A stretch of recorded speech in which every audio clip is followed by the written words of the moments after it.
y pasamos sin más preámbulos a la primera comunicación, que corre a cargo de Jesús López de Lerma Galán, de la Universidad de Sevilla, la influencia de la Revolución Liberal en el desarrollo de la prensa en España.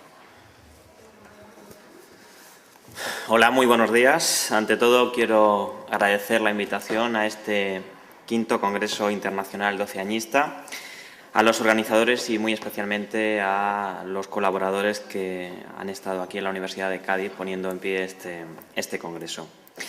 Hoy les voy a hablar muy brevemente de la influencia de la Revolución Liberal en el desarrollo de la prensa en España.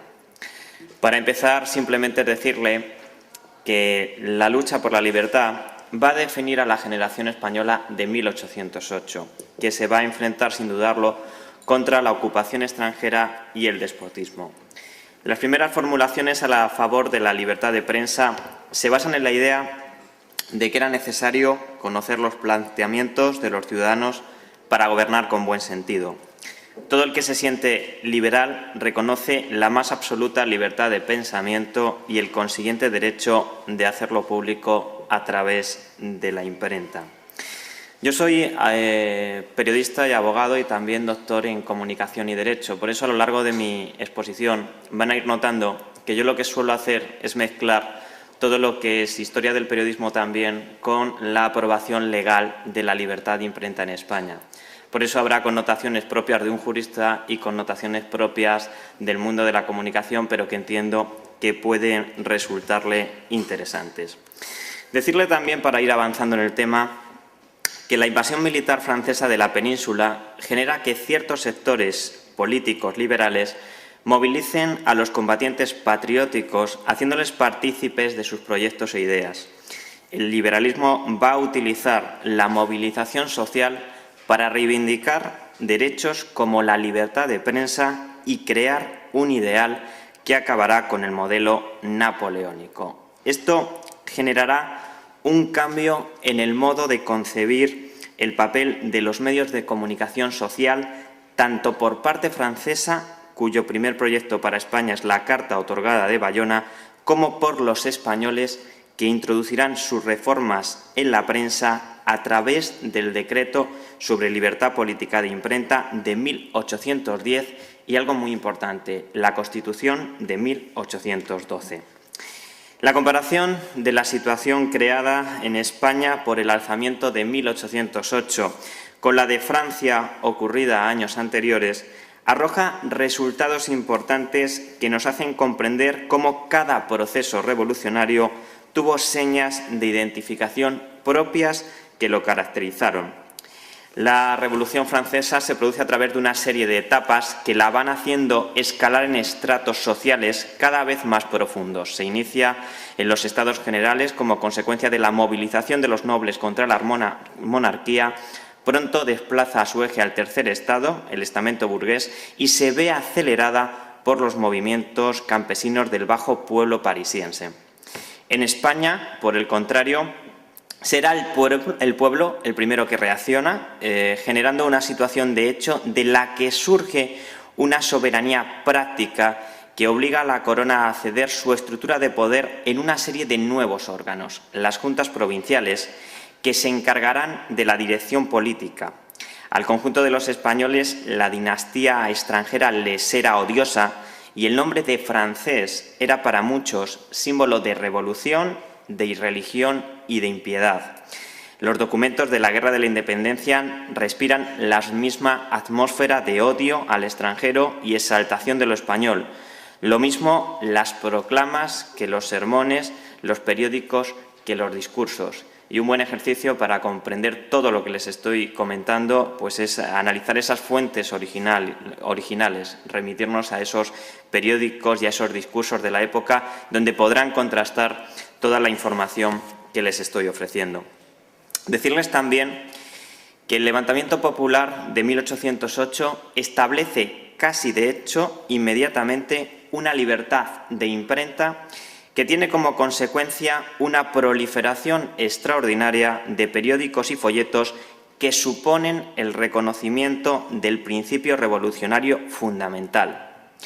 El pueblo actúa ahora como soberano y es a él a quien le dirigen los innumerables escritos que tratan de ilustrarle, adoctrinarle y prevenirle. Aparece en la opinión pública un factor nuevo que sirve para dirigir y encauzar a la prensa y que va a adquirir su configuración y peso decisivo en el juego político. Actualmente sigue abierto el debate historiográfico en torno a la significación de los acontecimientos de mayo de 1808. Ahora bien, tienen que tener ustedes en cuenta que frente a la acción del pueblo hay que destacar que pervive un concepto de libertad política y social actualmente en la Revolución que es algo más que una hipótesis. O sea, no es posible atribuir a la acción popular un sustrato doctrinal tan elaborado como era el contenido en esas tempranas proclamas y manifiestos. Es por ello que tenemos que hablar de un sustrato intelectual y político que los liberales están desarrollando y que será donde surgen los primeros movimientos a favor de la libertad de prensa, un concepto teórico y jurídico que se irá introduciendo poco a poco en la sociedad. Como principal arma frente a la dominación extranjera y cualquier régimen arbitrario, surgen publicaciones que empezarán a desarrollar un nuevo frente de lucha ideológica. Destaca el periódico El Semanario Patriótico, una publicación que inició su andadura el 1 de septiembre de 1808 y desarrolló el concepto de opinión pública. Su director fue Manuel José Quintana, madrileño, nacido en 1772, académico de la lengua y profesor de la reina Isabel. La figura de Quintana es de gran relevancia en la lucha por la libertad, en la historia del periodismo y en la búsqueda de un nuevo sistema que luchase contra la arbitrariedad y la tiranía. Desde el inicio de la invasión francesa mostró su postura combativa para, según sus propias palabras, corregir los males políticos de España. Quintana es uno de los hombres implicados en el mundo político y periodístico que decide tomar parte activa en el conflicto. Conoce el momento crucial que vive España y sabe que su implicación es necesaria para darle un nuevo rumbo al país. El Semanario Patriótico es considerado como la primera publicación política, sacando 14 números en Madrid. Cuando la capital se tomó por los franceses, el periódico se traslada a Sevilla, donde permanecerá hasta agosto de 1809. Luego reaparecerá en Cádiz en 1810 con la nueva Ley de Libertad de Imprenta y permanecerá hasta 1812, desapareciendo con la nueva Constitución.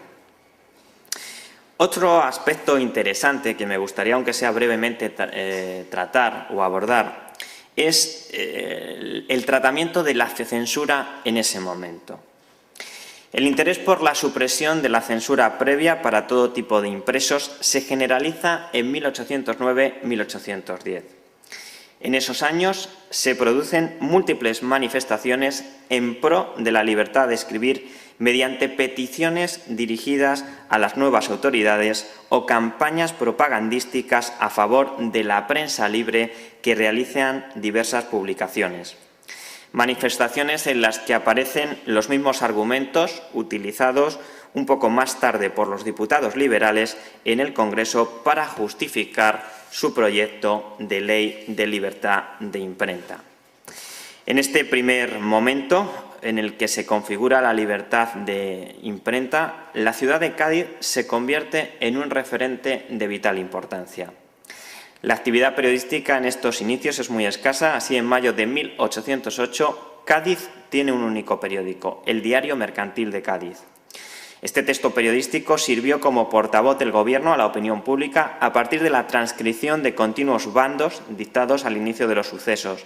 Tras empezar a reunirse las Cortes de Cádiz, este periódico tomó parte de las tendencias políticas del momento, decantándose en un principio por el bando servil para después pasar a defender posturas liberales. Otra publicación en ese momento en Cádiz será un viejo boletín marítimo, conocido como El Vigía, que termina de dibujar un pobre panorama de publicaciones que irá progresivamente cambiando. Hasta los inicios de 1810, cuando los franceses se adueñan de Andalucía, excepto Cádiz y San Fernando, no hay muchos títulos salvo los mencionados y algún otro como la Gaceta del Comercio. A partir de 1810 van a generarse nuevos cambios sociales en la ciudad de Cádiz como consecuencia de la afluencia desde toda España de una clase dirigente, política y literaria no comprometida con los franceses y un grupo considerable de escritores, comerciantes, militares, nobles y jerarquía eclesiástica.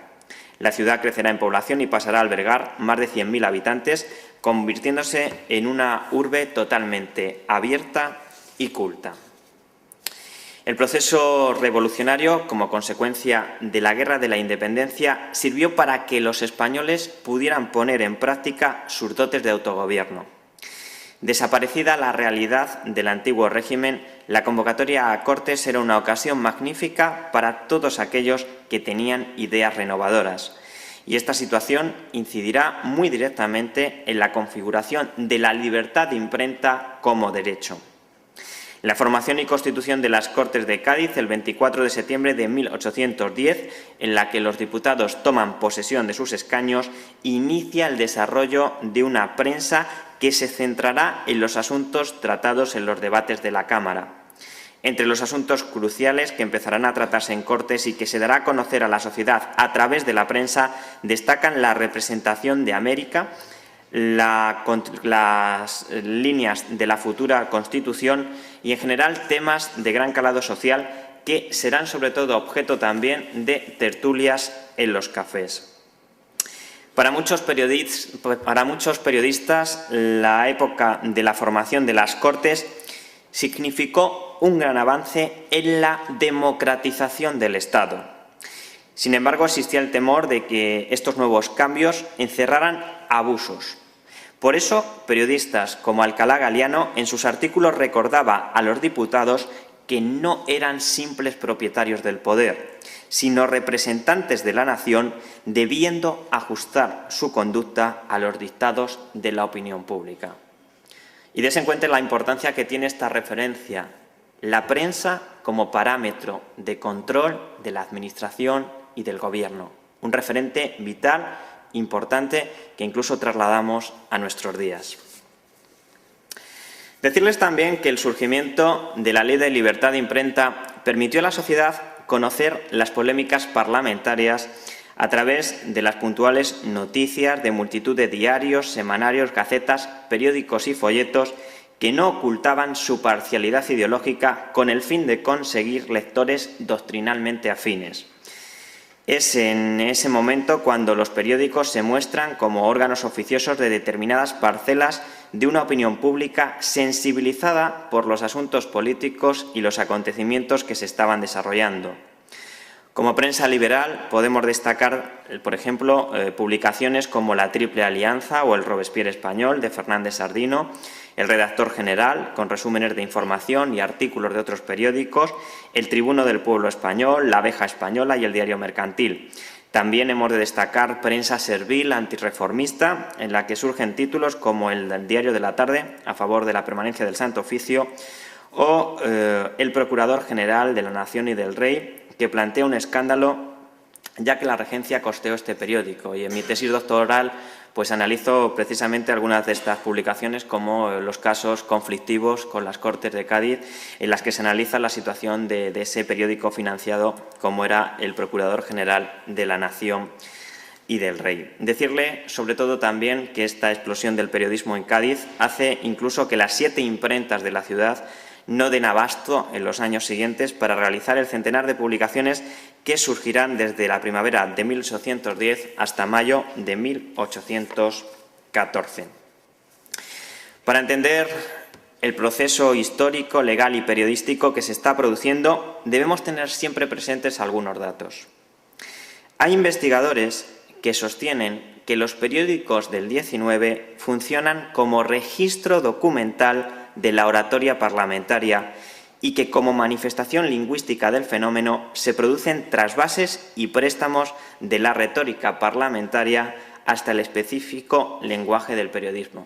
Y esto es cierto, y además es muy curioso de comprobar, porque ustedes cogen diarios de sesiones empiezan a analizar los primeros debates en las Cortes de Cádiz y lo contrastan con los periódicos, con las publicaciones de la época, y existe ese trasvase lingüístico que se está produciendo. Hay como una especie de retroalimentación entre lo que se habla en las Cortes y lo que aparece publicado.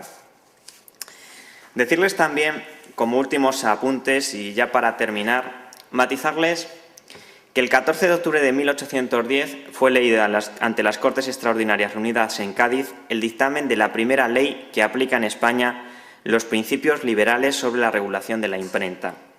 La facultad de los ciudadanos para publicar sus ideas queda justificada en el preámbulo como medio de frenar la arbitrariedad de los gobernantes, ilustrar a la nación y conocer a la opinión pública. Era algo que yo le decía. Digamos que lo que inspiraba en ese sentido la libertad de imprenta era también crear esos parámetros de control de la Administración. Y en el propio texto, si ustedes van a ese decreto, a ese primer decreto de libertad política de imprenta, podrán comprobar cómo en el preámbulo hacen esa mención a las referencias que yo les estoy citando textualmente. El 10 de noviembre de 1810 aparece el decreto sobre libertad política de imprenta, que sobre todo va a permitir la libertad de escribir, publicar e imprimir ideas políticas sin necesidad de licencia. Decirles también que el 10 de julio de 1813 las Cortes Generales y Extraordinarias aprobarán un decreto que rectificaba en algunos puntos el de 1810. Pero la Ley de Libertad Política de Imprenta demandaba algo más. Demandaba ese refrendo constitucional. Los grupos progresistas de la sociedad española necesitan un nuevo marco jurídico en el cual moverse. Por ello, era necesario un texto constitucional que entre sus derechos se recogiera la libertad de imprenta. Ese marco constitucional va a establecer un nuevo sistema político que permitirá a las Cortes de Cádiz formar un cuerpo legal tendente a desarticular la sociedad del antiguo régimen. La Constitución de 1812, proclamada solemnemente el 19 de marzo de ese año, hace mención importante a la imprenta. En la Constitución, el artículo 371 establece que todos los españoles tienen la libertad de escribir, imprimir y publicar sus ideas políticas sin necesidad de licencia, revisión o aprobación alguna. Y el artículo 131 destaca entre las facultades de las Cortes proteger la libertad de imprenta. La libertad de prensa aparece unida a la de expresión en el título rubricado de la instrucción pública, dejando patente la idea de que la información debe servir a un determinado espíritu constitucional orientado por el poder. Estos artículos, desde el punto de vista legal, significan el alcance de los medios de comunicación españoles a una libertad política acorde con un espíritu vanguardista que las generaciones futuras levantarán como bandera y recordarán como edad dorada de la libertad de prensa en España. Estas referencias significan para España escapar de una política de control impuesta por los poderes fácticos y eclesiásticos y motivan el surgimiento de un nuevo germen que haga un planteamiento más abierto y que promueva el avance en el desarrollo periodístico. Lo más relevante del periodo 1808-1813 es que, a pesar de las muchas irregularidades en las que incurrieron por parte de los órganos políticos, dicho periodo sirvió para reconocer la libertad de imprenta como derecho y como uno de los valores más relevantes del ser humano. Pero lo que quiero que recuerden como resumen de mi exposición es básicamente que ese reconocimiento de libertad de imprenta significa un gran avance en el mundo de la comunicación. Y es un gran avance fundamentalmente porque se pusieron los cimientos legales sobre los que se ha consolidado el derecho a la información tan necesario e importante en nuestra sociedad actual. Espero que les haya podido resultar interesante la charla que les he ofrecido. Muchas gracias por su atención.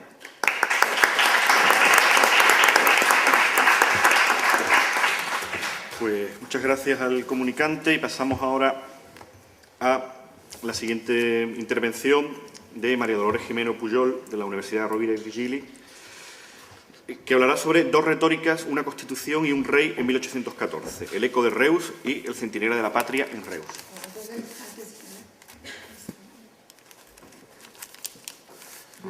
Sí, antes de empezar tenemos que hacer unos ajustes técnicos porque mi análisis lo baso en unas citas textuales que se proyectarán en la pantalla, que confío sean suficientemente visibles. Un momento. Sí. Voy a contar con un ayudante. Gracias. Bueno, en primer lugar, doy las gracias a la Universidad de Cádiz, al director de este congreso, el doctor Alberto Ramos, por la excelente organización, al moderador de esta mesa, el doctor Fernando Durán, y al Grupo de Estudios del Siglo XVIII por esa tarea tan vigorosa, tan rigurosa y consolidada en el estudio de lo que es la Ilustración y su herencia, que en eso estamos. Yo en mi análisis, como dice el título de la ponencia, de la comunicación, hablaré de dos periódicos que surgieron en Reus en 1814, coincidiendo con la entrada en la ciudad de Fernando VII, que volvía del exilio, y haré una alusión a un tercero publicado unos meses antes. Con ellos se va a entablar un debate sobre la Constitución gaditana y la figura del rey desde posiciones, por un lado, absolutistas y por otro, liberales.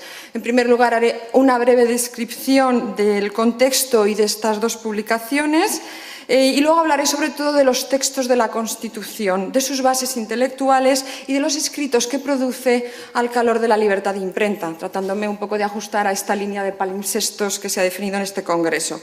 Y luego, muy brevemente, condicionada por el tiempo, hablaré de la imagen del rey que ofrecen y remito a las actas que se publicarán si alguien tiene interés. Bueno, ¿qué pasa en la entonces Villa de Reus en 1814, una vez ha concluido la Guerra de la Independencia? La ciudad apenas había sufrido daños.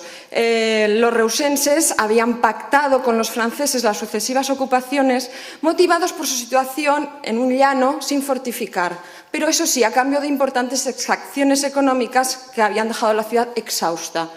Pero habían podido evitar la destrucción que sufrió la vecina Tarragona, que sufrió un brutal sitio en 1811.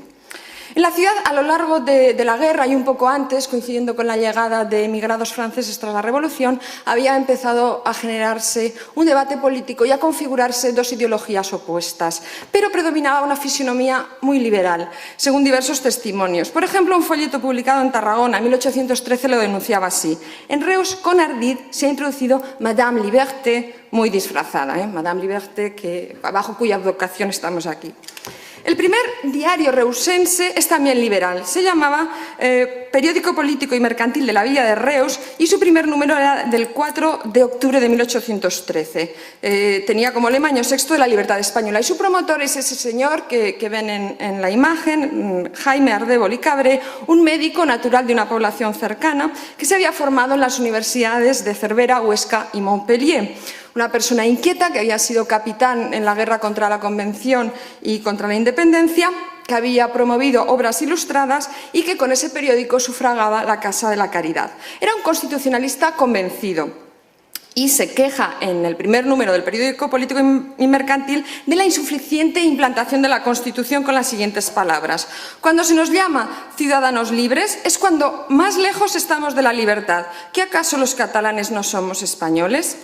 Las noticias sobre el retorno de Fernando VII y la camarilla a su alrededor lo inquietaron enormemente. Y más cuando el mismo día, el 1 de abril, el mismo día en que Fernando VII entra en Reus, surge un periódico titulado, vamos a la siguiente diapositiva, El Centinela de la Patria en Reus, que era obra del dominico Tomás Gatell y del franciscano Josep Rius, ambos de Reus. Era un periódico bisemanal que hubo de imprimirse en Tarragona, una ciudad más conservadora, y que a lo largo de su breve historia vivió agresiones, quemas, fue pisoteado, recibieron amenazas.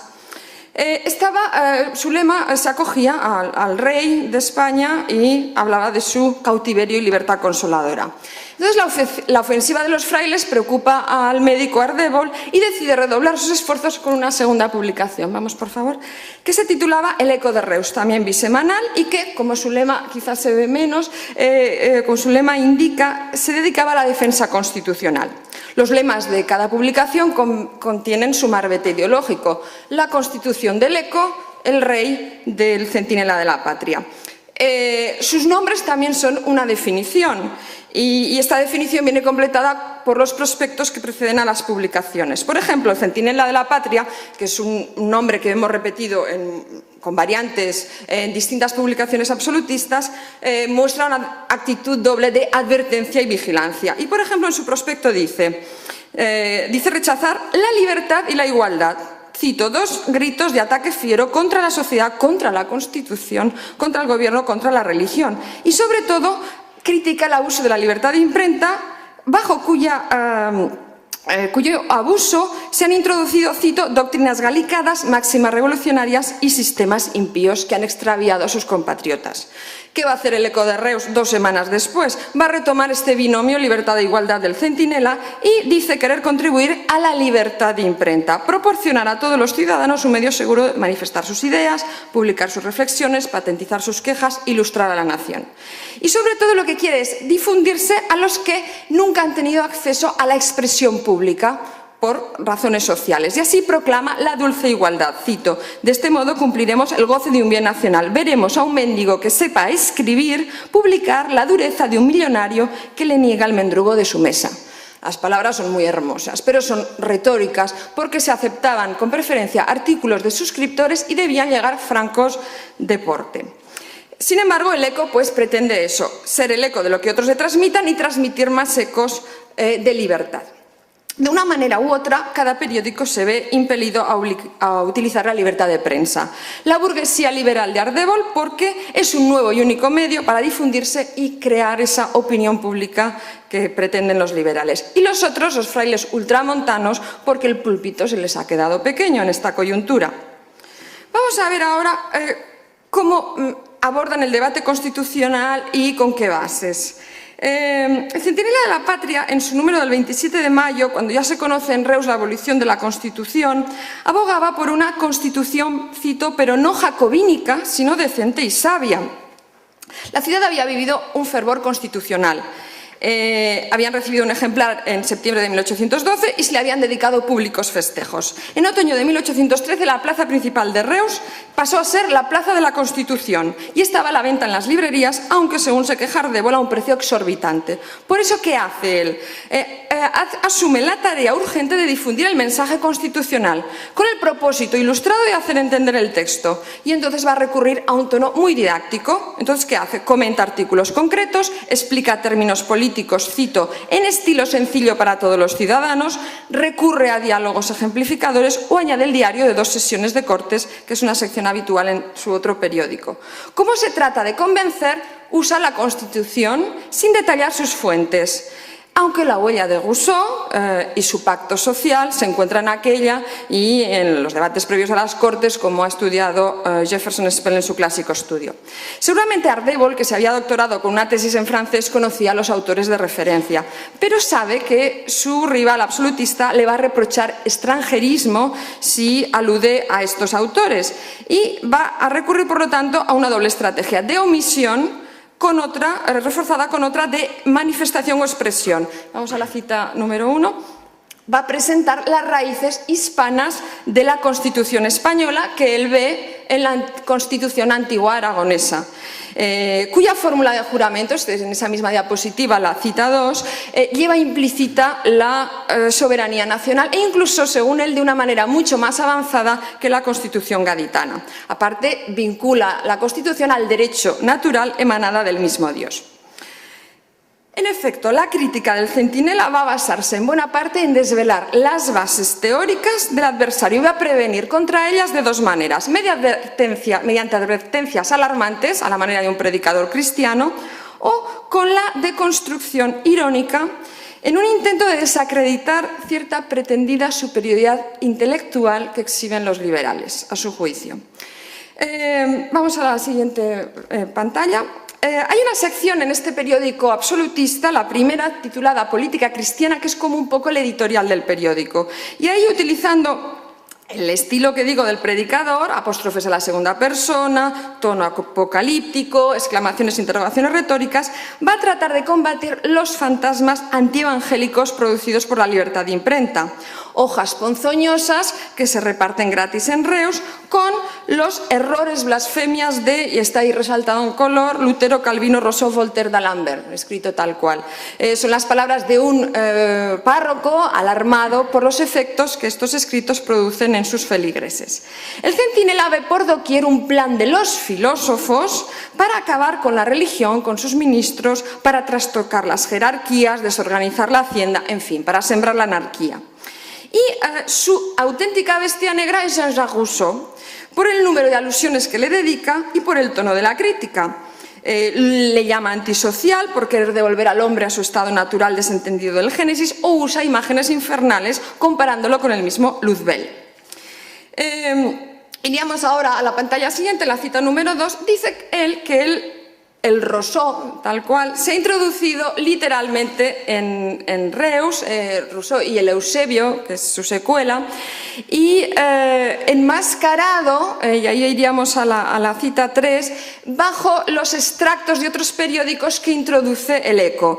Y ahí la cita 3 es muy interesante porque se citan dos títulos, incluso con la referencia bibliográfica, el discours sur l'origine et les fondements de l'inégalité parmi les hommes y el contraste social.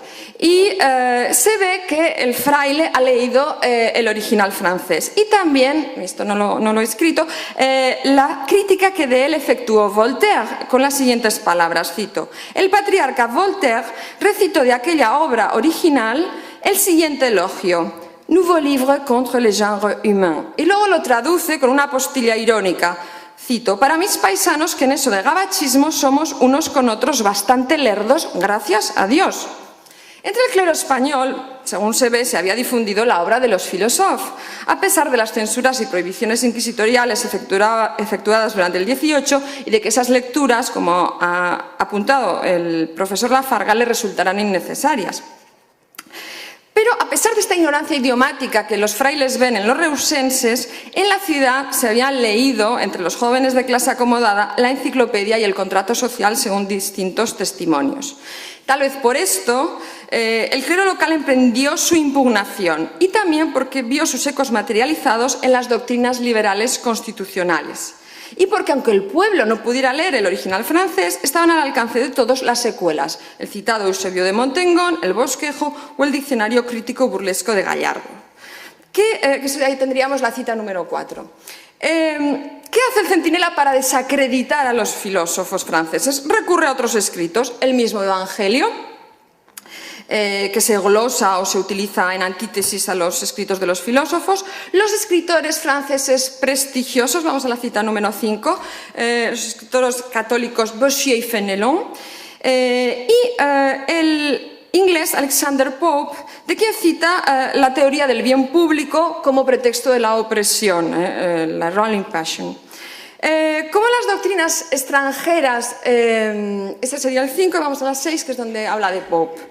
Como las doctrinas filosóficas extranjeras son condenables, recurre a la autoridad de su procedencia local. Él es uno de ellos, mientras que el Eco y los periódicos de Ardèvol son, cito, el eco falso de donde quiera, pero no de Reus. Esto sería, procede de esta sección política cristiana, pero esta sección se refuerza con otra, firmada por uno de los colaboradores del Eco, que responde al nombre de Firmin Risueño, que asume la tarea complementaria de hacer el recuento de las fuentes extranjeras utilizadas por los periódicos liberales y cuestionarlas. Cito: así el periódico como el Eco copian servilmente para fascinar al pueblo, pintándoles como opinión pública lo que solo lo es de un puñado de sans-culottes furiosos. La estrategia de Firmin Risueño es desmontar la retórica liberal utilizando sus mismos términos, copian servilmente.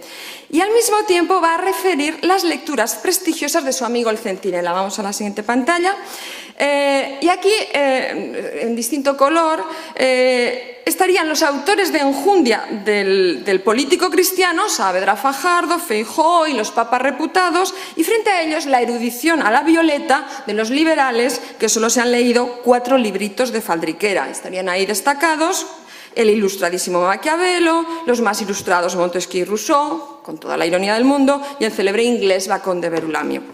A estos autores se les añade alguno más, Locke, que según él es el Santo Tomás de los volterianos, responsable de una sociedad en la que el rey es innecesario. Y vamos a la pantalla siguiente, la cita número 8. Los autores representativos de la Francia revolucionaria, que apadrinados por los que, galicados en todas las opiniones, quisieran galicar a todo el reino, y son Rousseau, Mirabeau, Voltaire, Condorcet, Napoleón, y a ellos estaría en la cita 9, les añade unos cuantos más, Marat, Robespierre, y tanta turba de empleados sin religión, sin Dios, sin vergüenza. Por la influencia de todos los escritores extranjeros, abusando de la libertad de imprenta, los liberales han ido produciendo escritos ponzoñosos, escritos españoles, reprobados por la Iglesia, con los que pretende generar miedo. Ahí tendríamos la cita siguiente, la número 10, por favor, esta es ya la última. Gracias, Miguel Ángel. Estaría el célebre autor de la Triple Alianza, el impudente Gallardo, el hinchado y fastuoso Quintana, el impío e insultante Bosquejo y tanta turba de folleteros, seguidores del Pacto Social, el Emilio, la Enciclopedia, etc. Esta campaña de reprobación o ataque la completa con la propuesta de otras lecturas que se venden en su imprenta, la imprenta de Miguel Puigrubí en Tarragona, donde en 1808 había aparecido una de las ediciones del Centinela contra franceses de Capmany y en 1809 su segunda parte. Entre estos escritos que propone hay traducciones de textos franceses, La voz de la naturaleza sobre el origen de los gobiernos de Jean-Baptiste Torel y las memorias del abate Barruel que citaba el profesor Lafarga anteriormente para servir a la historia del jacobinismo. También se vende en esa imprenta el beligerante periódico absolutista El Procurador General de la Nación y del Rey. El fruto de todas estas teorías extranjeras, ¿qué es para el Centinela? La Constitución, una, cito, ninfa francesa, a la que los liberales sacralizaron de forma herética, pues la llamaron sagrada. Y cito, libro santo, libro divino, libro inmortal, que según él es el nuevo trisagio de los liberales. Y la consideraron arma infalible cuando para él era germen de anarquía. En todo caso, la posición constitucional de los frailes fue variando a medida que se sucedían los acontecimientos, navegando hábilmente entre dos aguas. Cuando el periódico estaba aún vigente, el Centinela se quejó de que los periódicos de Ardèvol se imprimieran en una imprenta que se rebautizó como imprenta de los amigos de la Constitución, monopolizándola. Luego, cuando aparecen artículos sobre la tardanza de Fernando, un artículo que inserta el periódico Político y Mercantil procedente del redactor general de España, pues ya empieza a cuestionar la Constitución, que según él no ha mejorado el califato de Godoy, e incluso prevé que el rey no la llegue a jurar, y si no la jura, pues podemos, dice, ser libres y felices.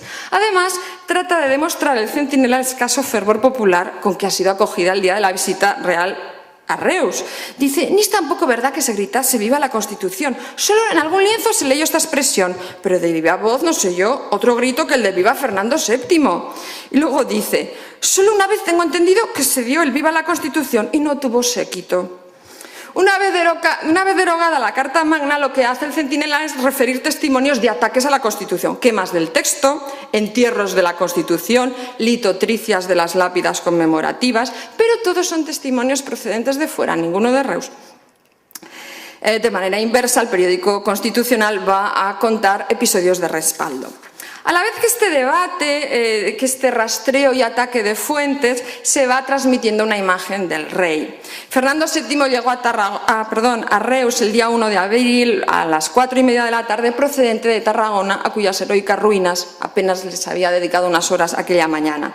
Se quedó en la ciudad hasta el día 3, en que partió a Poblet y de allí a Lérida, variando el itinerario que le había propuesto la regencia. Fue recibido, como cabe esperar, con todo el fervor popular, tanto por los reusenses de un bando como por los de otro. Era un rey que procedía del exilio y significaba el fin de la guerra y de la ocupación. Los dos periódicos ofrecen descripciones y una cosa en común es que se señala que fue recibido por cortejos de jóvenes que lo escoltaron vestidos a la antigua española. Ayer se hablaba de este cambio en la vestimenta.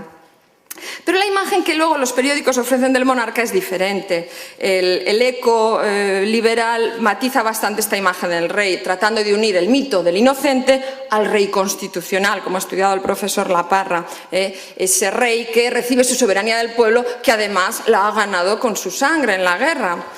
Mientras los absolutistas trazan un rey absolutamente mítico, rey víctima en Francia de Napoleón y ahora pretendida víctima de los liberales, y rey héroe que al final acaba triunfando y que va a conducir al pueblo español, pueblo predilecto y elegido de Dios, según las reglas indestructibles de la revelación. Bueno, omito esta parte ya para acabar. Hay una serie de imágenes familiares del rey como padre que utilizan los dos periódicos, aunque un poco diferente. Se habla del modelo de Francia o antimodelo, según se mire, y el modelo de Inglaterra que está presente para los liberales, un país, según dice el periódico liberal, en que el pueblo es generalmente ilustrado, el único.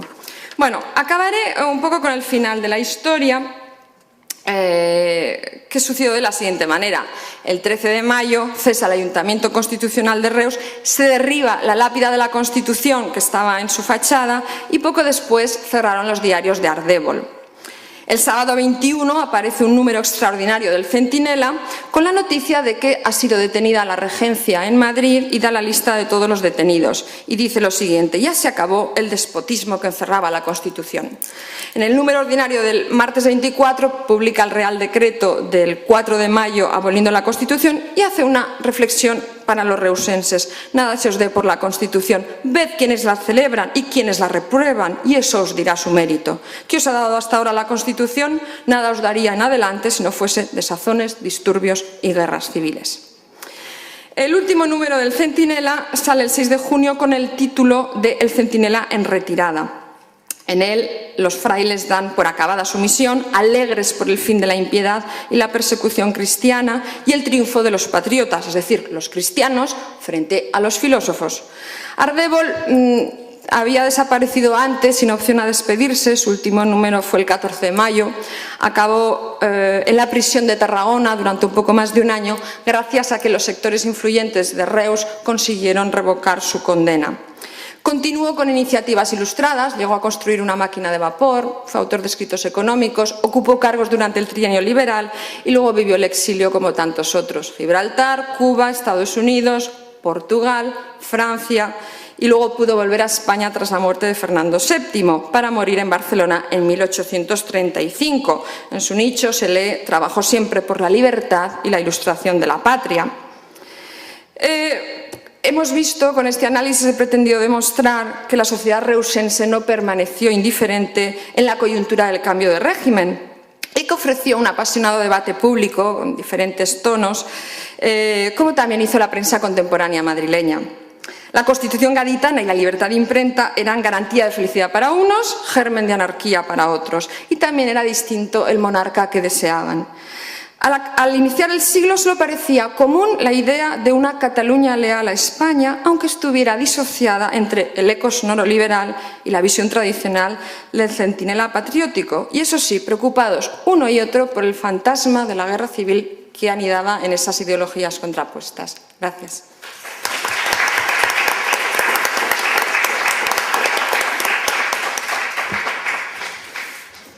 Muchas gracias, Lola, por la capacidad de síntesis. Solo te has pasado 2 minutos, ¿no? Bueno, gracias. Y pasamos ahora a la profesora Rachida Garrafi de la Universidad de Tetuán, que va a hablar de Lizardi, escritor con espíritu doceñista. Hola, buenos días. Creo que hoy la cosa va de periódicos. Yo también voy a hablar un poquito, pero de forma breve. Hace muchos años yo leí la obra de Lizardi, de José Fernández de Lizardi, El Periquillo Sarmiento, hace de esto ya unos 20 años. Y cuando me propusieron la comunicación, que por cierto agradezco a la organización del Congreso, la aceptación de esta comunicación, como también agradezco al profesor Durán, moderador de la mesa, y a todos ustedes, por supuesto, por asistir. Fernández de Lizardi ya en su primera lectura me atrajo esa idea que impregna su obra tanto de libertad, de pensamiento de independencia, Y por supuesto, cuando me propusieron estos temas, yo pensé en él y precisamente en ese espíritu doceanista que tanto se despega de su obra. Bien, José Joaquín Fernández de Lizardi es un mexicano, para los que no lo conozcan, que supongo que son pocos. Nació en 1776 y muere en 1872. Era un criollo novohispano que, si bien escribía poesía, teatro, era más bien conocido por sus periódicos. De hecho, él fundó un periódico que se llama El Pensador Mexicano, que nace precisamente cuando nace la Pepa, es decir, en 1812, curiosamente. Y también tiene otros periódicos que cito a continuación, como La Alacena de Frioleras, Cajoncitos de la Alacena, La Sombra de Heráclito y Demócrito. Y decir que estos periódicos eran su principal fuente de ingresos, o sea que él prácticamente vivía de esto. Y sucede que después de fundar ese periódico llamado El Pensador Mexicano, solo dura 2 años. En 1814 se le cancela, incluso se le sanciona y se le prohíbe el seguir con la publicación del mismo. Y esto coincide con precisamente el regreso de Fernando VII a España y de la restauración de ese absolutismo y de esa férrea, digamos, situación que conoce España en ese momento de, digamos, una situación controvertida para muchos, pero que incide sobre muchos. Bien, la restauración y la abolición, por supuesto, de la Constitución de Cádiz, se queda entonces el periodista, al no tener ese periódico para su publicación, se queda con el seudónimo para él y se le reconoce también por El Pensador Mexicano a Lizardi. Bien, en estos periódicos, ¿qué es lo que trataba Lizardi? Pues discutía de problemas tanto políticos como sociales, como económicos, y para ello pues utilizaba una serie de registros discursivos, tanto, digamos, populares, como cultos, dependiendo, porque tenía una gran diversidad de lectorado. De hecho, toda su producción novelística, la primera por lo menos, se vendía por las calles gracias a los voceros que las vendían como artículos sueltos. Entonces estaba dedicada a un amplio lectorado de diversa procedencia, por supuesto. Entonces utilizaba este registro discursivo. ¿Qué es lo que utilizaba? Pues también recurría al diálogo, a la fábula y a todo ese mundo de ficción literaria. Bien, no solamente se le reconocía por sus ideas políticas, sino también por su novelística. Y lo que nos interesa en este momento es precisamente El Periquillo Sarmiento, novela que se dice, aunque ha planteado mucha polémica, que pertenece al género picaresco, pero eso no viene a cuento ahora. Y es una obra en realidad revolucionaria en su conjunto y se la reconoce como la primera novela mexicana en el continente hispanoamericano. Bueno, es una novela que engloba, digamos, el tema de la libertad, el tema de la independencia y relacionándola un poquito con la Constitución y el despotismo que había en España con el rey Fernando VII, Lizardi decía que la libertad y la independencia del ser humano era algo que no se debía de arrebatar a nadie y mucho menos a sus congéneres, los españoles, en aquel momento. Entonces, claro, todo esto lo plantea a partir de su conocimiento de la Constitución, de su conocimiento, por supuesto, intelectual de la Constitución de Cádiz. Bien, volvemos un poquito a los aspectos históricos de la época. Cuando vuelve Fernando VII a España y restaura ese absolutismo y con él conlleva esa abolición de la Constitución de Cádiz, todo movimiento liberal que surgía o que podía surgir era brutalmente sofocado. Entonces, en ese sentido, claro, Lizardi podía, ya que prácticamente no, sino que él se consideraba como español, ya que la Constitución así lo requería, y citaré dentro de un momento el pasaje. Como él no puede decir las cosas de forma explícita, pues recurre a una técnica para transmitir sus ideas respecto a lo que él entendía por el tema del patriotismo o el tema de la independencia. Bien, él usó un recurso estilístico que es que el padre del Periquillo Sarmiento le escribía una carta, pero esta póstuma, de tal forma que el padre, una vez muerto, no se le podía requerir nada. Claro, está muerto, fallecido, por lo tanto todo lo que dijera se lo lleva con él y no es susceptible de ser perseguido por la ley. Bien, entonces el padre del Periquillo le da un consejo a su hijo, como esto es usual en las supuestas novelas de género picaresco, y le dice lo siguiente, y cito: que sea fiel a su patria y que respete las autoridades establecidas. Bien, que respete, que sea fiel a su patria.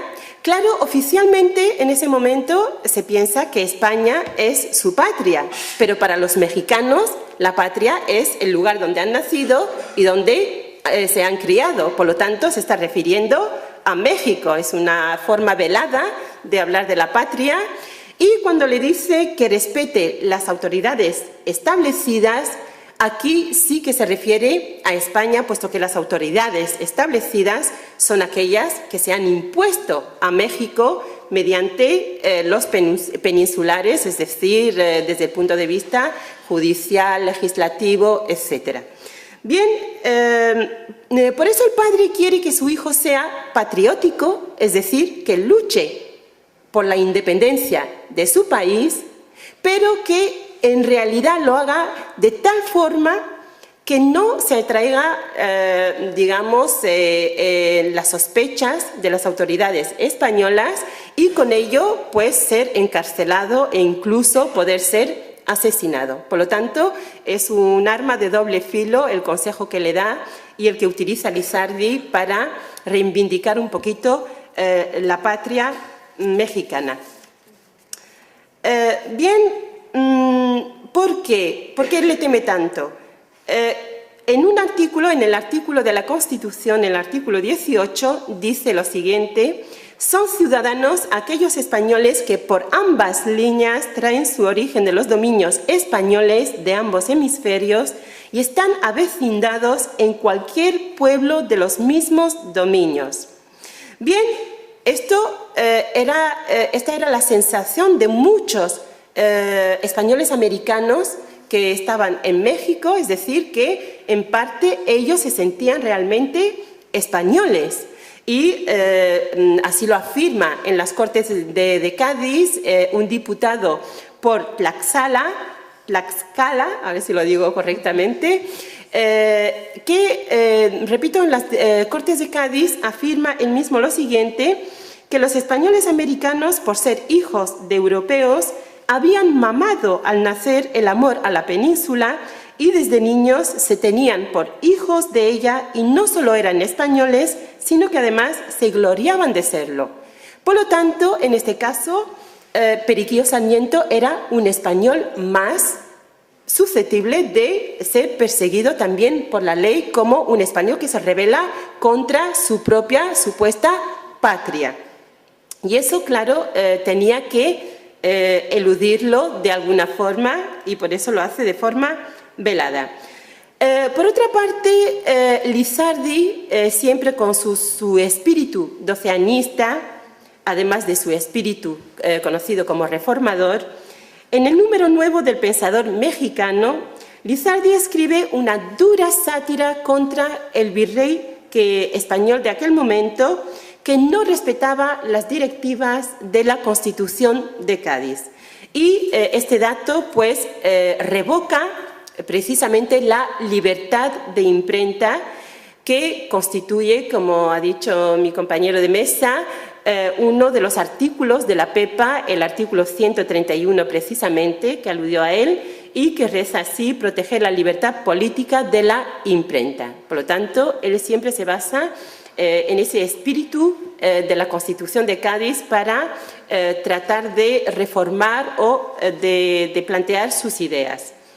Ivana Frasquet, de la Universitat Jaume I de Castellón, dijo en una intervención precisamente a propósito del doceanismo, y cito: «En la actualidad y para el caso mexicano, siguen produciéndose interpretaciones similares que minusvaloran cuando no obvian la importancia del ideario liberal doceanista en la formación del Estado-nación». O sea que los liberales mexicanos, si han llegado a esa independencia y a esa creación de la República Mexicana, muchos de ellos se han basado precisamente en ese espíritu doceanista de la Constitución de Cádiz.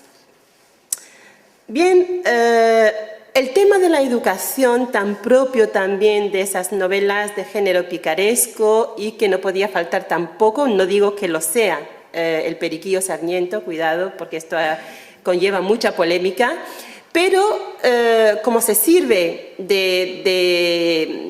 digamos, de este género en parte como vehículo para transmitir sus ideas o ese espíritu doceanista, pues Lizardi también va a hablar de la educación y que es fundamental para él, y dice que si no se respetan unas pautas esenciales, los jóvenes terminan siendo un peso para la nación. Y cito de sus propias palabras del pasaje del Periquillo Sarmiento: así ni más ni menos, habla mucho de la educación y este solamente es una frase, así ni más ni menos debe ser la educación de los niños desde pequeños antes de que sean troncos. O sea que Lizardi acude a sus conocimientos para instruir a la gente según palabras recogidas, por supuesto, en la Constitución de Cádiz. Y la Constitución de Cádiz tiene muchísimos artículos, desde ya el 367 hasta el 370, que habla del tema de la educación. Por citar uno, pues el 366 dice: en todos los pueblos de la monarquía se establecerán escuelas de primeras letras en las que se enseñará a los niños a leer, escribir y contar, por lo menos una base educativa para los niños, y hay más artículos que tienen que ver con el tema de la educación. Bien, hay muchos temas que Lizardi vincula con la Constitución o que está animada por su mente, por el tema del contenido de la Constitución de Cádiz, pero además hay un dato en la obra, y es que en las postrimerías del periodo virreinal de la población novohispana, ascendía la población a 6 millones de habitantes, entre las cuales la quinta parte estaba formada por los blancos y la otra parte estaba, dividida entre lo que serían o lo que eran los indios y las distintas o las diversas castas. Bien, el interés por este sistema de castas, y se llegó a identificar incluso hasta 53 castas en México, no radica ni en el rigor taxonómico ni en la validez de su administración, sino que tenía que ver con ese sentimiento de desasosiego que producía esa existencia multirracial en México. Porque, bueno, pues porque esto revela por parte de los peninsulares y de los criollos un empeño por mantener los privilegios intactos, esos privilegios, por supuesto, sociales, económicos y legales, y también para marcar esa superioridad jerárquica con lo que ellos llamaban sus subordinados o grupos subordinados. Bien, lo que quería Lizardi en el Periquillo era poner la literatura al servicio de la educación popular al estilo de los ilustrados. Lo que quería también era reformar a la sociedad, pero partiendo primero de una reforma del individuo. Solo así se podía llegar a reformar esa sociedad. Bien, un problema que se da, que llama la atención de Lizardi en el Periquillo Sarmiento, son precisamente esos conflictos de tipo racial. Él en su obra, de hecho, rechaza la esclavitud de los negros y así lo hace constar, y eso le vale, como muchas veces, o es encarcelado por sus ideas, o le cierran el periódico, o lo excomulgan por toda esa actitud de compromiso que tiene consigo mismo y con el pueblo mexicano.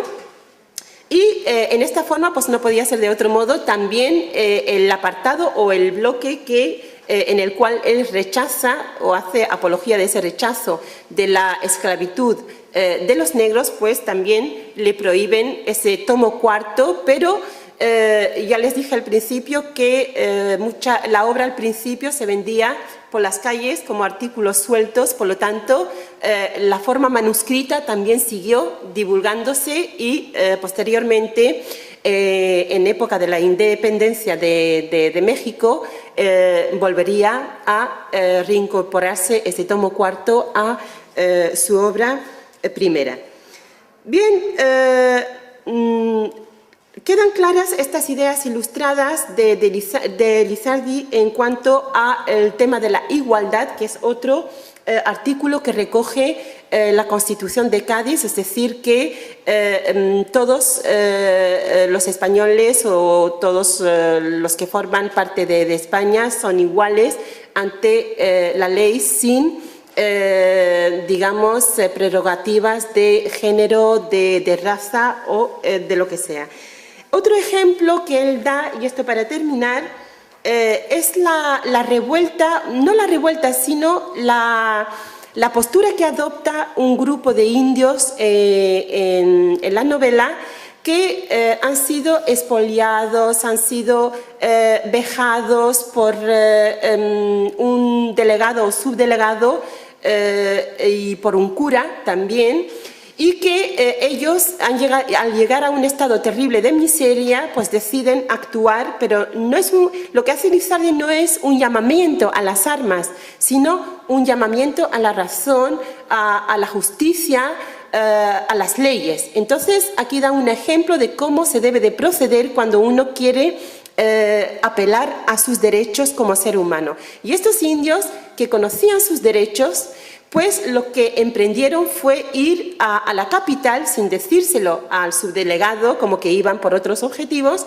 pero van a la audiencia real y ahí pues plantean su demanda que tiene una respuesta esperanzadora, y es que el subdelegado se le encarcela, se le aprehende y ellos ven, digamos, que se hace justicia con sus derechos. Y esto lo que quiere Lizardi transmitir es que ni siquiera los blancos están por encima de la ley, y esto pues otra vez nos remitimos a uno de los artículos de la Constitución de Cádiz, es que todos los españoles son iguales ante la ley. Bueno, a pesar de que el México independiente en realidad no fue la nueva España propuesta por Lizardi, muchas de sus ideas fueron un valioso legado para los liberales que forjaron esa República Mexicana. Y con esto doy fin a mi intervención. Gracias.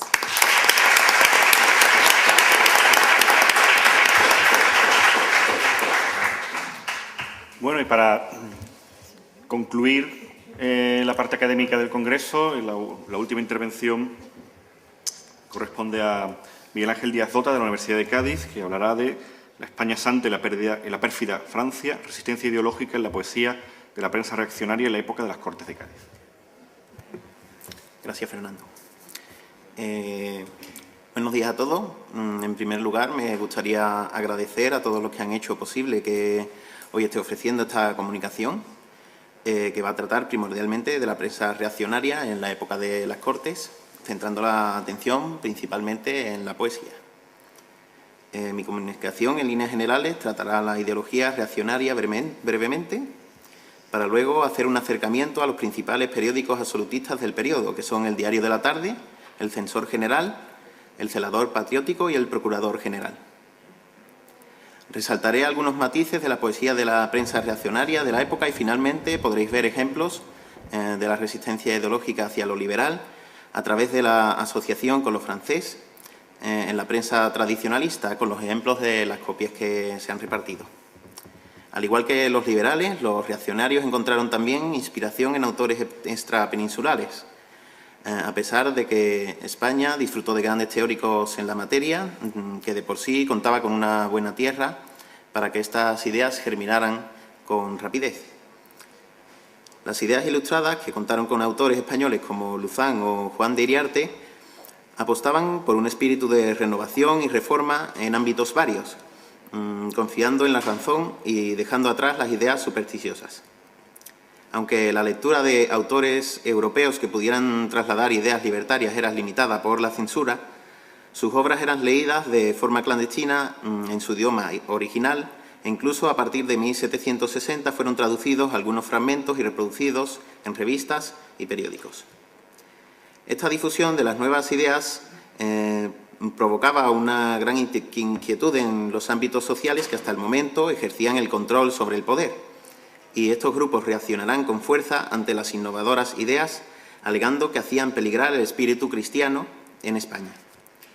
Con frecuencia, cuando se habla de ideas impías, se habla también de Francia y los teóricos del pensamiento ilustrado, dada la gran difusión que estaba teniendo esta corriente en el país vecino, ¿no? Para los reaccionarios son los filósofos los que están interesados en introducir estas ideas en España con el fin de crear un ambiente subversivo en contra del altar y del trono. Se dará la voz de alarma y se tachará a los filósofos ilustrados de ateos, de intentar difundir una ideología que no hace más que confundir y llevar al error, arrebatando la sagrada fe al individuo y empujándolo a la incredulidad y al ateísmo. Hay que tener en cuenta que pensar en una posible tolerancia religiosa no cabía en la mentalidad de los teorizadores tradicionalistas españoles, ni en la de los reaccionarios europeos. La religión es algo que se tiene muy presente y enfrentar a ella ideas que puedan desvirtuar la fe es impensable para la gran mayoría. Así podemos explicarnos la reacción tan eléctrica de los teorizadores reaccionarios en contra de los que intentaban innovar filosóficamente, atacando las creencias y las supersticiones. Los reaccionarios españoles hicieron gala de su defensa de la tradición española frente a las intrusiones ideológicas foráneas. Y si bien es cierto que contamos con grandes teorizadores tradicionalistas, también existieron inspiradores europeos reaccionarios como el abate Nonot, fray Antonio Balsecchi y Verger. La intención principal de estos autores es la de hacer voz de alarma sobre las intenciones impías y peligrosas de los nuevos filósofos racionalistas.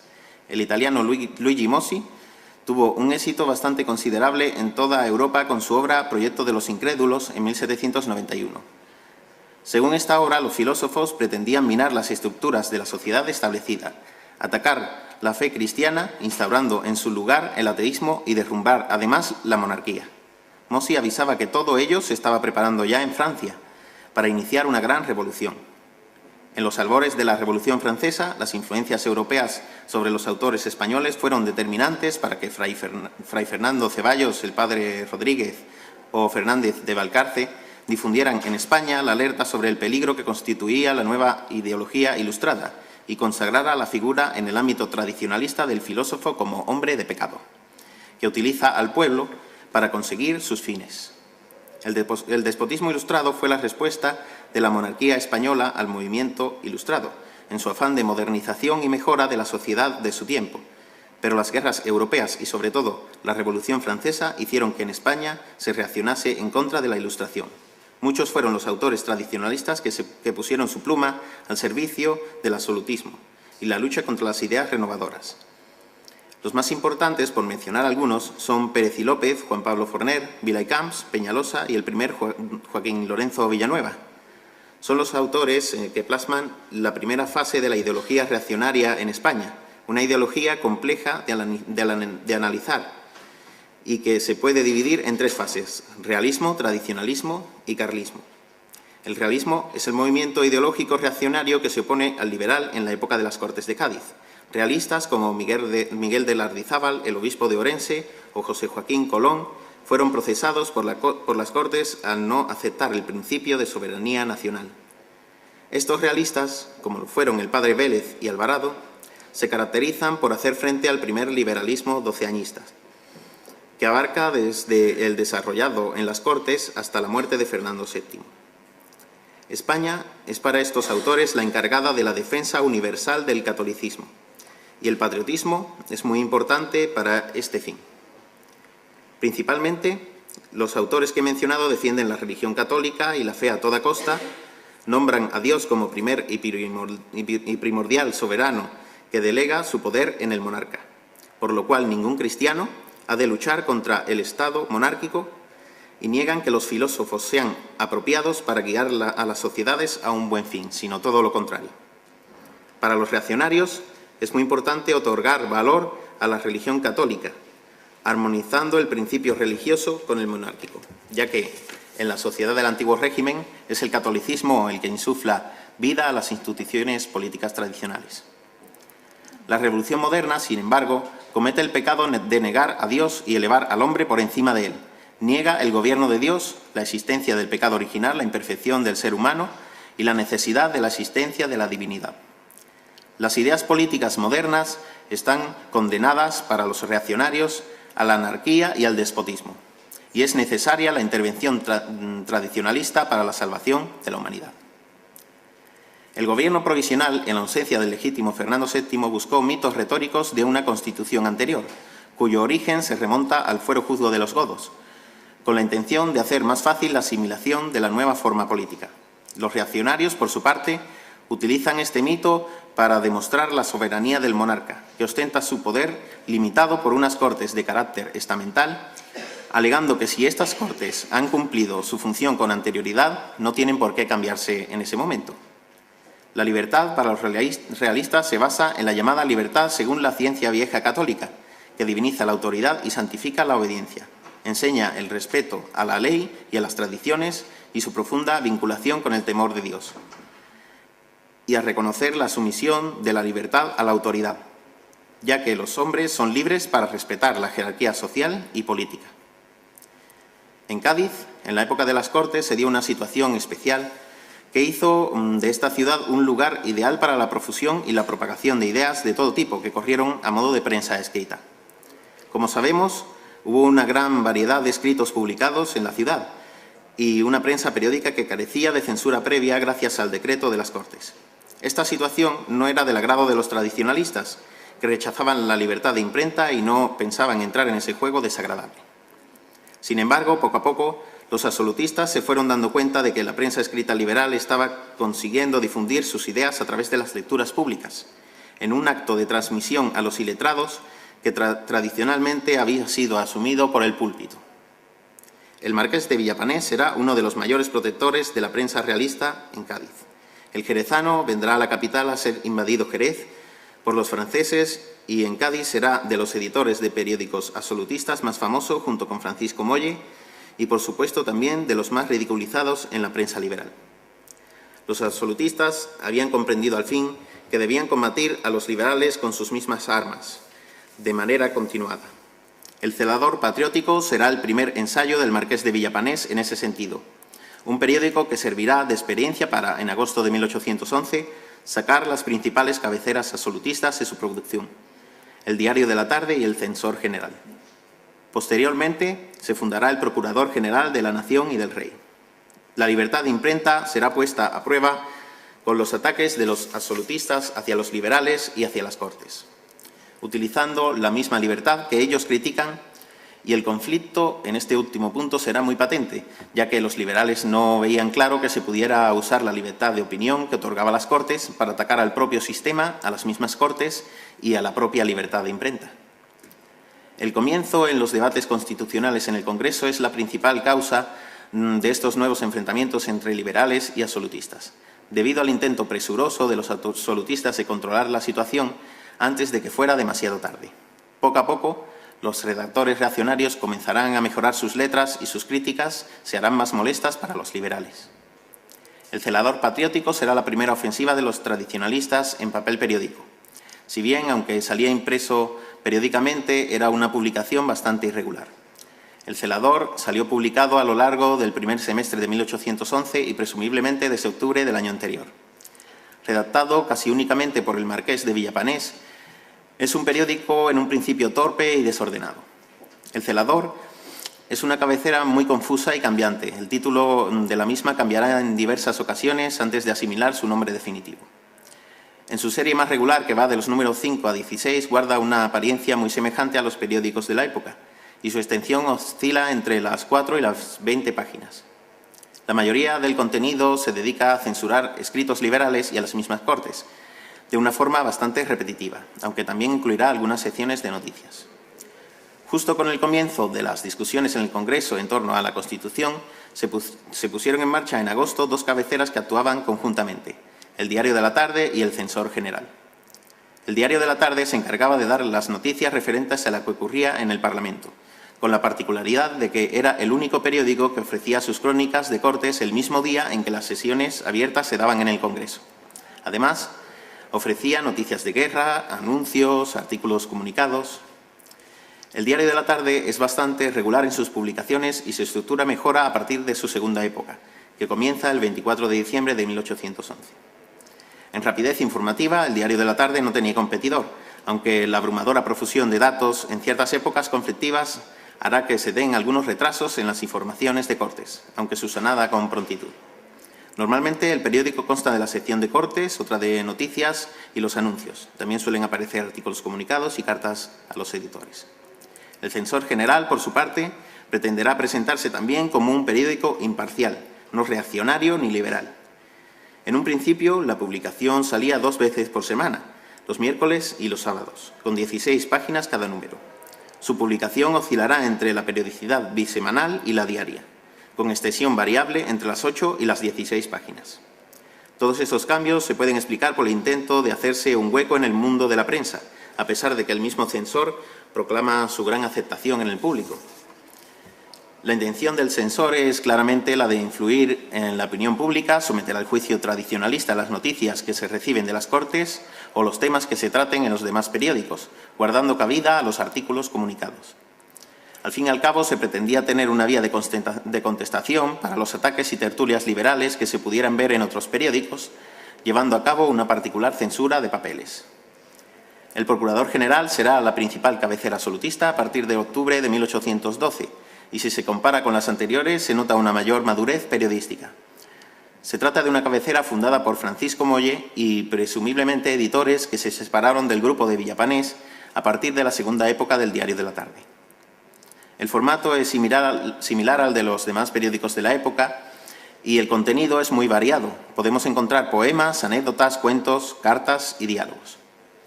En su etapa gaditana, el periódico nace en 1812 y termina un año después. Es el periódico absolutista más consistente tanto en forma como en contenido. La poesía de la prensa reaccionaria no brilla principalmente por su calidad estilística y en muchas ocasiones parece estar hecha presurosamente y con poco cuidado, pero es cierto que es poesía política y cumple con el objetivo de contestar a los ataques liberales e intentar mermar la credibilidad de las ideas políticas innovadoras. Es de merecer que unas letras que son representativas de la oposición de la ideología liberal en el Cádiz de las Cortes obtengan la atención necesaria para completar nuestra labor investigadora. La temática no es especialmente variada. Podemos encontrar poemas satíricos, moralistas, laudatorios, patrióticos y otras manifestaciones. Vemos frecuentemente contestaciones a otras composiciones de periódicos liberales y usualmente se trata de moralizar al pueblo y atacar las nuevas ideas y los hábitos liberales, atacando a los diputados por distintas vías. El celador patriótico, en su desordenada andadura, intenta atacar a los papeles liberales con largos poemas que son en ocasiones bastante aburridos. Acusa frecuentemente a los liberales en las composiciones de centrar sus esfuerzos en la vía equivocada, en lugar de afrontar la lucha contra el invasor y de aprovecharse de la situación grave del país para su propio beneficio. La autoría de los poemas no consta, aunque presumiblemente la gran mayoría de ellos sean de la pluma de Villapanés. El censor general trata en sus poemas de atacar las publicaciones liberales y la labor literaria liberal en general. Defiende las instituciones tradicionales e intenta advertir sobre el camino erróneo que está tomando la política en el Congreso. Las autorías son firmadas con seudónimos de Arroyal, Nones y J.M., aunque normalmente los poemas van sin firmar.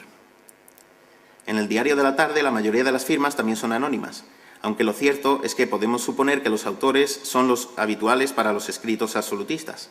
Encontramos algunas firmas del propio Villapanés con sus iniciales. Las temáticas responden a variantes que ya he mencionado, principalmente ataques hacia la forma de pensar de los liberales, defensas de sus ataques, poemas moralizantes y elogios a personajes y ejércitos. Destaca un poema tremendamente largo que se titula Sobre los escritores y doctrinas no conformes a la opinión general del pueblo español, firmado por Villapanés, de unas 256 estrofas, que se extiende del 11 al 15 de junio de 1813 y que toca prácticamente todas las temáticas que preocupaban al marqués en ese momento. Los seudónimos se vuelven más imaginativos en el Procurador General y de la Nación y del Rey, y podemos encontrar algunos como El discípulo del rancio o El español ingenuo, aunque la mayoría son sin firmar o bien tan solo son iniciales. En las temáticas se hace más patente la vía moralizante y es donde se pone de manifiesto, en una mayor medida, la identificación de las ideas liberales con lo francés. La identificación de las ideas liberales con lo francés se puede constatar a lo largo de la poesía de todos los periódicos absolutistas de la época y supone un intento de atacar a los liberales, sus ideas políticas y sociales por medio de la repulsa hacia lo francés que sentía en esos momentos el pueblo español por una razón lógica, ya que eran los invasores. Para los reaccionarios la cosa era clara. Los filósofos franceses estaban expandiendo sus ideas revolucionarias por Europa y había que mantener España lejos de esa contaminación, ya que esas ideas atentaban directamente contra el catolicismo y España debía ser el bastión contra los ateos, por su historia de lucha y defensa del cristianismo. Nosotros, desde una perspectiva de análisis de la época, podemos ver cómo se trata de resaltar en los liberales y sus ideas un afrancesamiento y tiznar este con un sentido más semejante a traidor a la patria en la línea de la ponencia de Ignacio Fernández de Sarasola en la primera sesión de este Congreso.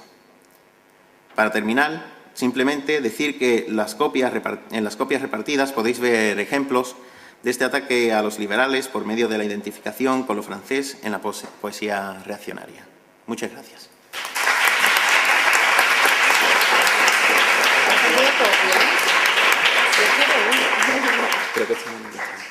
Bueno, pues muchas gracias a los 4 comunicantes y estamos ya 5 minutos por delante de la hora prevista a la clausura del Congreso. Entonces, ¿qué hacemos, Alberto? ¿Pasamos directamente a la clausura? No pasa nada, si queréis 5 minutos. Bueno, pues entonces si alguien quiere hacer alguna intervención o pregunta, pero que sean breves y directas. Tengo una pregunta, pero no sé. Esto que está colocado ahí, habla de turbas, de politiqueros y de gente impía y todo eso, ¿de dónde es? Es del periódico El Centinela de la Patria en Reus, que se publica en 1814, coincidiendo con el retorno de Fernando VII y su paso por la ciudad. Ah, qué bien, qué bien. Sí. Periódico absolutista, evidentemente. A ver si venimos a todas las sesiones, Alberto. Roberto.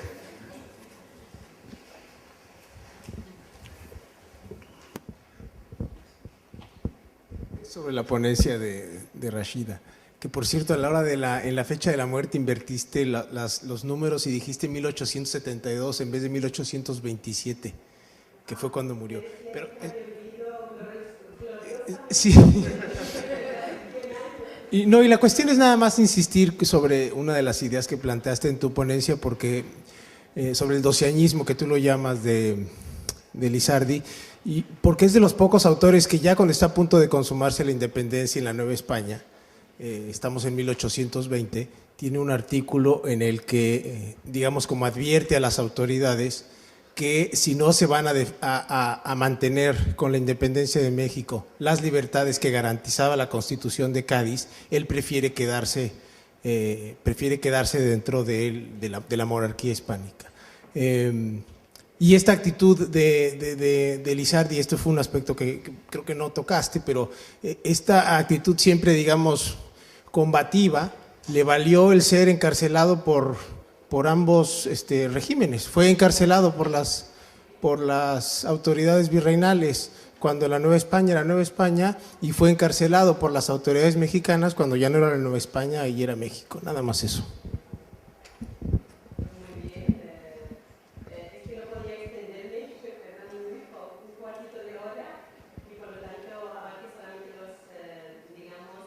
Aspectos que me parecieron más relevantes, pero hay muchísimo más que decir sobre Lizardi, indudablemente.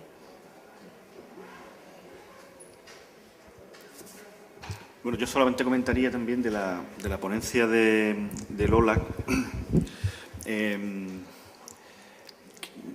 Esos textos, yo creo que nos da una idea de algo que normalmente cuando estudiamos la época, lo comentaba ayer con Sajid Herrera, cuando estudiamos la prensa de la época se nos pasa a veces por alto que pensamos que son periódicos locales, un periódico de Reus que tendría una tirada de 300 ejemplares. No lo sé, mucho, no lo he podido comprobar. 100, que nos puede parecer que realmente tienen poca importancia, que tienen poco impacto, pero toda la prensa de esta época actúa en red de una manera tan intensa que las ideas más insospechadas aparecen en los lugares más insospechados y llegan a unos públicos muy amplios, ¿no? Y todos esos autores, las polémicas de la Triple Alianza, que es una polémica de principio de 1811, a Quintana que le están criticando el famoso poema de Ay del Alcázar que la refundaron, que es la Oda a la imprenta, por la cual en ese momento le estaban metiendo en la cárcel, pero que los textos que dan origen a toda esa polémica, a toda esa crítica contra ese fragmento de Quintana empiezan en 1811 con Freire de Castrillón, que escribe una censura, una delación a la Inquisición de los poemas de Quintana, y todos los periódicos y todos los folletos absolutistas van repitiendo mecánicamente las mismas acusaciones, los mismos textos, y se van realmente multiplicando hasta configurar un auténtico canon de ideas, ¿no? Y de censuras y de textos que son el pliego de acusación que usan los inquisidores y los jueces políticos en 1814 para procesar a Quintana, por ejemplo. A Quintana le procesan exactamente, se puede ver la lista de las cosas de las que le acusan, son las mismas que le había acusado en los primeros folletos en 1811, pero que en ese momento se conocía en toda España, ¿no? A fuerza de ese efecto multiplicador, ¿no? Y pues me ha gustado mucho tu intervención. No, es curioso lo que tú dices, y es sorprendente cómo en una ciudad que tenía cierta importancia por su poderosa clase comerciante, el puerto de Salou en aquella época tenía un volumen comercial considerable, pero es curioso cómo reciben textos de periódicos de toda España, porque hay secciones que son extractos pues, del Procurador General, del Redactor General de España, bien, tanto un periódico como otro, y también es que se ofrecen por suscripciones en distintas ciudades. Por ejemplo, el Centenario de la Patria detalla en qué sitio se puede vender. Y el otro periódico al que aludió, el periódico Político y Mercantil, llegó a generar polémicas en otros periódicos españoles. No tengo tan documentado porque me he centrado en este otro análisis, pero ellos recibieron ideas, textos de otros periódicos y al mismo tiempo alimentaron el debate con sus propios textos. Bueno, pues entonces, ¿alguna última palabra? ¿A la 1, a las 2, a las 3? Bueno, pues cerramos el congreso cuando diga don Alberto. Pues cuando diga doña Marieta. Vamos a hacer un pequeño descanso entonces de unos minutos. A ver.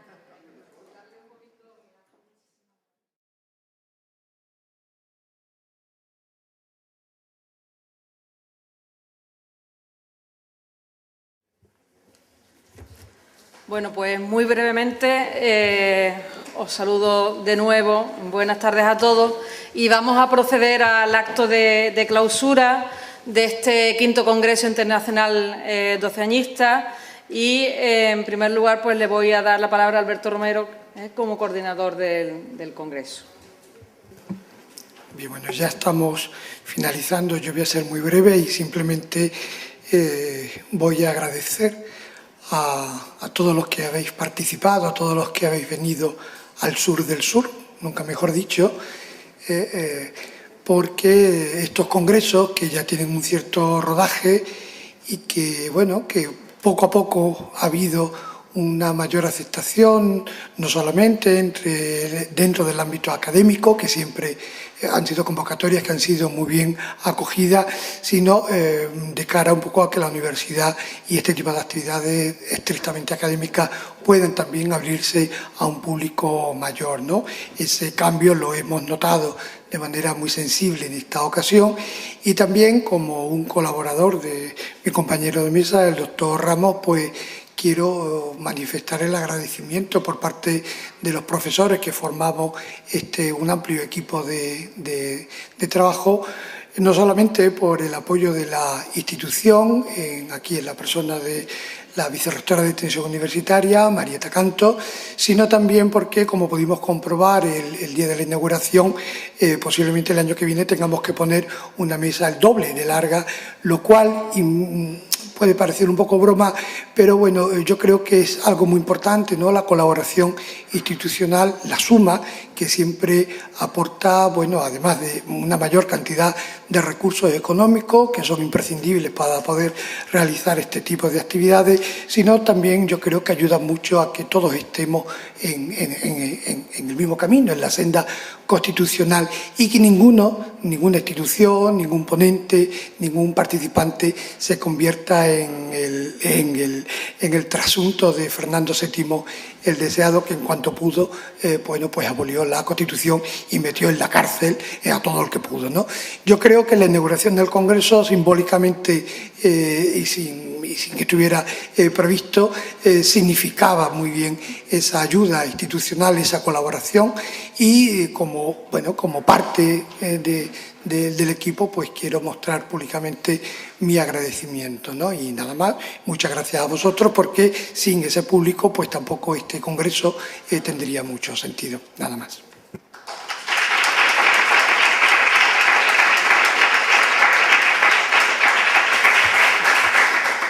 Profesor Alberto Ramos Santana. Bueno, yo no voy a decir prácticamente nada más. Tenía un discurso preparado de unos cuantos folios, pero he pensado que no voy a leerlo.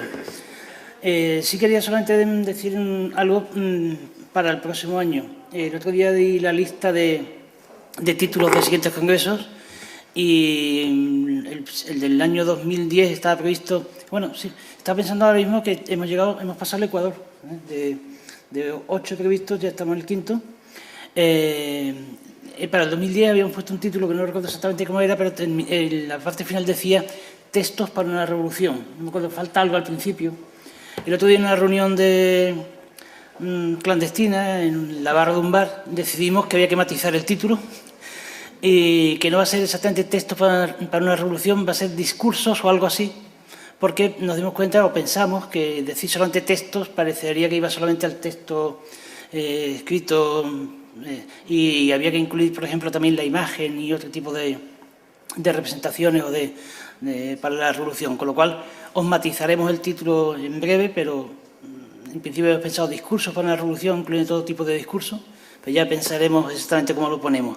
De todas formas, quedáis emplazados ya para aproximadamente en torno a mediados de marzo del 2010, en donde volveremos a organizar el Congreso.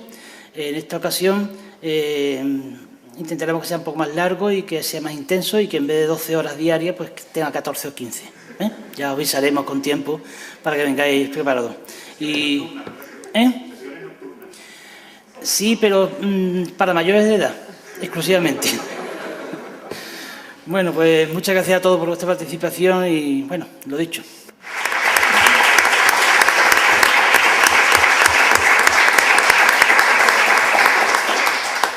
Bueno, pues yo solamente quiero subrayar lo que ellos han dicho ya, agradeciéndoles a ellos particularmente todo el esfuerzo que han llevado a cabo y haciendo muy extensivo el agradecimiento y la satisfacción que desde la universidad sentimos porque las convocatorias cada vez están teniendo un más amplio recorrido, un mayor eco y yo creo que porque los debates cada vez pues van siendo más ricos, ¿no? Que hemos conseguido pues que las voces se entrecrucen y que hemos conseguido bueno pues que también esos dos lados del Atlántico estén cada vez más presentes. Así que muchas gracias a todos y... Perdón, me he olvidado deciros que los textos de las ponencias y las comunicaciones cuanto antes, como muy tarde el 1 de septiembre. No, vamos a ver. Es que vamos a publicar 2 tomos. El tomo de los buenos, que será el que lo manden antes del verano, y un apéndice en peor calidad, de imprenta, que será los que lo manden después. Así que, bueno, ya sabéis cada uno. Bueno, pues queda clausurado este congreso. Muchas gracias a todos.